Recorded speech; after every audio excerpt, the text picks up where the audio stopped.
Welcome to this tutorial on building a support portal app using Syncfusion's essential UI Kit for React.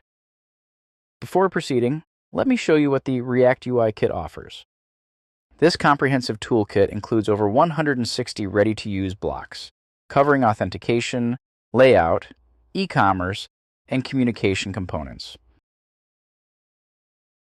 It is designed to help create sleek, responsive dashboards, e-commerce platforms, and dynamic web apps. The kit is fully responsive, compatible with popular themes such as Tailwind CSS and Bootstrap 5.3, and supports light and dark modes. The block codes are available in the online demo or GitHub repository for easy access and integration. This video demonstrates how to integrate the React UI Kit into a React app and customizes components by building a support portal application. I will guide you through a step-by-step process of creating a support portal application, which consists of a login page, a main layout with a ticket viewing page, a home page, a contact page, a chat page, and a settings page, essentially a complete replication of a support portal application. You'll also explore some of the key features of the essential UI kit for React in action. Now, let's proceed to integrate the toolkit into a React app. Before moving forward, make sure you have installed the latest version of Node.js and React.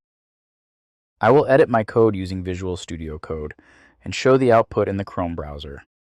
As the first step, let me open Visual Studio Code and create a React application using the command npx create React app, naming my project My React App. Since I want to add TypeScript, I include the template TypeScript option. Now, the React project with all the dependencies is created. Let me navigate to the newly created project folder. To create a support portal application, I need to install specific Syncfusion components. So, I will add the necessary component references to the package.json file, and then run the command npm install to install them. With the dependencies installed, the application is now ready to go. Next, let me proceed to set up the theme for my app. I have two options, Tailwind CSS or Bootstrap 5.3. For this demo, I have planned to configure the Tailwind CSS theme with both light and dark modes. To configure Tailwind, I will start by editing the index.html file. I will add the Tailwind CDN link and the configuration script inside the head tag. The Tailwind CSS CDN link ensures essential DOM elements, like div and span, are styled correctly. For this demo, I'm going to use shades of indigo for light mode to maintain a consistent theme. Next, I will add the Tailwind CSS CDN link specifically for Syncfusion components. Now, let me enhance the design by using Syncfusion font icons. To enable these icons, I will add the Syncfusion font icon CDN as the final step. You can learn how to configure the Tailwind theme with React and Next.js applications by referring to the documentation link in the description below. At this point, the Tailwind CSS theme is fully configured and ready to be used for building the UI in my React app. Before using Syncfusion components, it's essential to register the trial license key. To do this, I open the index.tsx file and import the register license method from the Syncfusion EJ2 base package. Using this method, I register the trial license key. To learn how to generate this license key, refer to the link in the description below. The application is now configured to use Syncfusion components. To begin, I navigate to the app root folder and remove unnecessary files since they are not required. Next, I proceed to create a login page using the React UI Kit. To speed up the process, I rename the app TSX file to login TSX. I keep the index.tsx file as it is, where I will handle the routing operations for the respective pages in the application. To create a professional login page, I utilize the React UI Kit code blocks, which enable users to build a login page quickly and efficiently. I navigate to the React UI Kit demo authentication section and select a suitable login page design for my support portal application. I chose the simple sign-in design to keep the interface clean and professional. Next, I move to the code section, copy the TSX content for the sign-in demo from the TSX section of the demo page, and paste it into the login TSX file. I customize specific parts of the copied code to meet the application's requirements, such as updating the name from sign-in1 to login. I then configure the routing for the login component in the index TSX file. After saving the changes, I run the application using the command npm start, and the login page is displayed on the output screen. To enhance this page, I add a logo element by placing the required images in the Assets folder and referencing them in the login TSX file. The added logos are now visible on the page and can be customized further if needed. Next, I add a click event to the sign-in button to navigate users to the main layout page after they sign in with their credentials. Since this application is designed as a support portal, the main layout page includes features like a sidebar and a navigation bar. To achieve this, I add a navigate method in the login TSX file and configure it with the sign-in button in the login component. I also set up the routing path for navigation. When I enter credentials and click the sign-in button, the application successfully navigates to the next page. Now, I need to create a main layout page component to display the panels required for the ticket viewing page. I create a folder named main layout, where I will add two files, main layout TSX for the coding part, and a CSS file for page styling. I then add various components to this page, including a sidebar, a navigation bar, and other necessary elements. Each of these components is created using the same method, with specific names provided.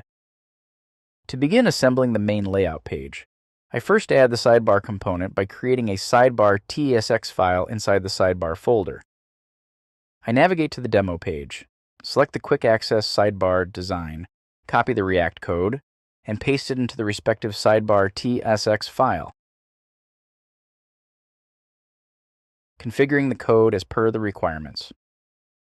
I then import the sidebar component into the main layout TSX file and configure it properly in the return statement. To keep the components better aligned, I set some CSS styles in the main layout CSS file, which makes the application more responsive. Once the routing is updated, the sidebar component is displayed successfully. In a similar way, I add a navigation bar to the ticket viewing page. I select the simple navbar design from the demo page, copy its React code into the navbar TSX file,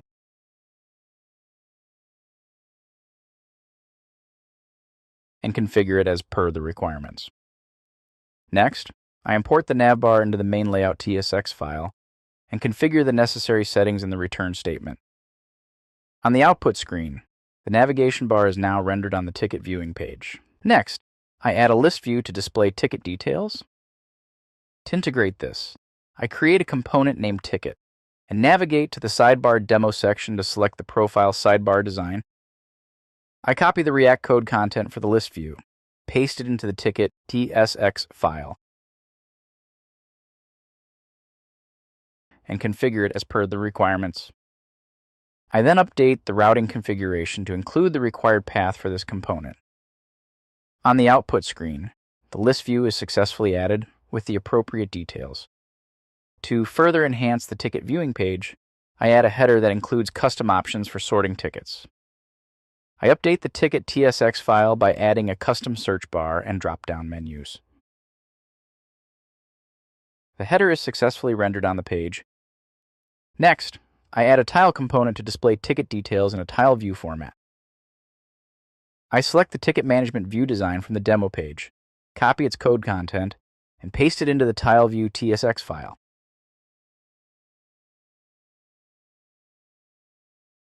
To integrate this tile component, I import it into the ticket TSX file. On the output screen, the tile component is successfully displayed below. With all essential features added to the ticket viewing page, I now customize the components to align with the application's requirements. For the navigation bar, I replace the default company logo and name with tickets and change the new widget button label to Create Ticket. Additionally, I update the profile picture to a more professional look. These updates are successfully reflected in the output. For the list view, I rearrange the data to match the specific needs of the ticket viewing page. Similarly, I update the tile view data to meet the requirements of the support portal. On the output screen, you can see that all the changes have been reflected.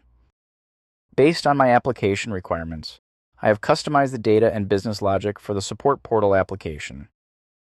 So far, I have walked you through the step-by-step process of assembling a ticket viewing page with a sidebar, navigation bar, header, and tile view.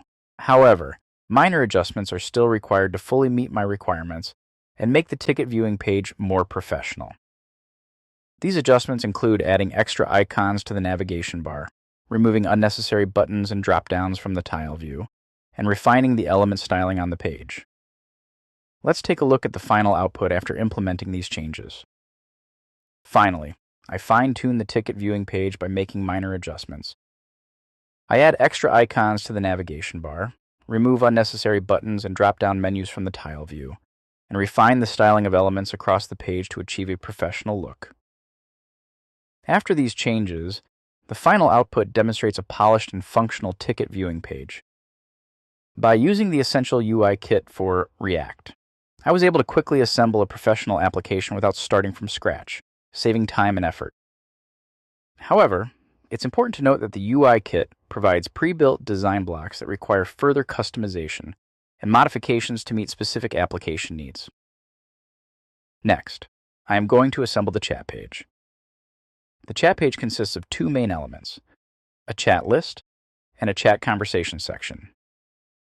To create this page, I first add a list view to display the contact list. For this, I have already created a folder named Chat with a chat.tsx file. In this component, I render a list view displaying the chat details. To add the chat list view, I navigate to the list view demo section and select a suitable design. I have chosen the chat conversation list design. From there, I copy the code content for the list view, paste it into the chat.tsx file,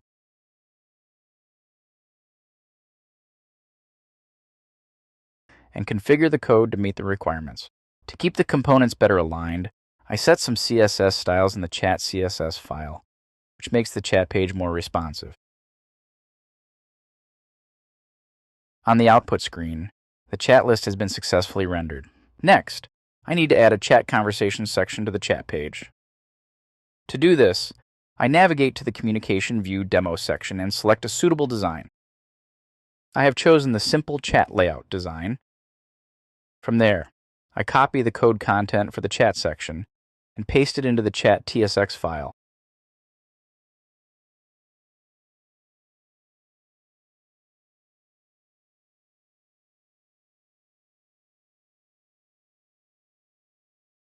Then I copy the chat data and the required import modules.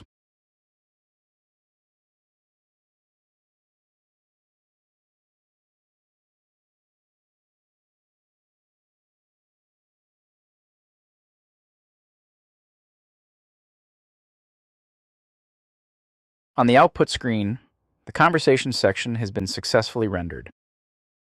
So far, I have guided you through the step-by-step process of assembling a chat page with a chat list view and a conversation section. However, based on my application requirements, I have customized the data and business logic for the chat page. Minor adjustments are still needed to fully meet my requirements and make the chat page more professional. These adjustments include adding additional chat list entries and refining the element styling on the page. Let's look at the final output after implementing these changes. Here is the final output. As mentioned, I have added additional chat entries to the chat list and adjusted the styling to create a sleeker and more professional look. Just like the chat page, I am now going to assemble the home page. The home page consists of four main elements: radio buttons, link buttons, card view for ticket status, and a grid view for ticket details. Since I have created a folder named Home with a Home TSX file, I now add the radio buttons, link buttons, and card views to the Home TSX file. First, I add the radio buttons and link buttons within the first div element. Next, I add a card view to display the ticket status and customer satisfaction details. These elements provide essential information related to the support portal application. To ensure proper functionality, I configure the required modules for the buttons, radio buttons, and card view components. For this, I navigate to the top of the file and import the necessary modules. I have also configured the Home TSX file and updated the app routes as per my requirements. Let's look at the output. On the output screen, the radio buttons, link buttons, and card views have been successfully rendered. Next, I add a grid component to display the details of the tickets. To do this, I navigate to the Layout View Demo section and select a suitable grid design. I have chosen the Network Support Ticket Table design. From there, I copy the code content for the home page and paste it into the Home TSX file.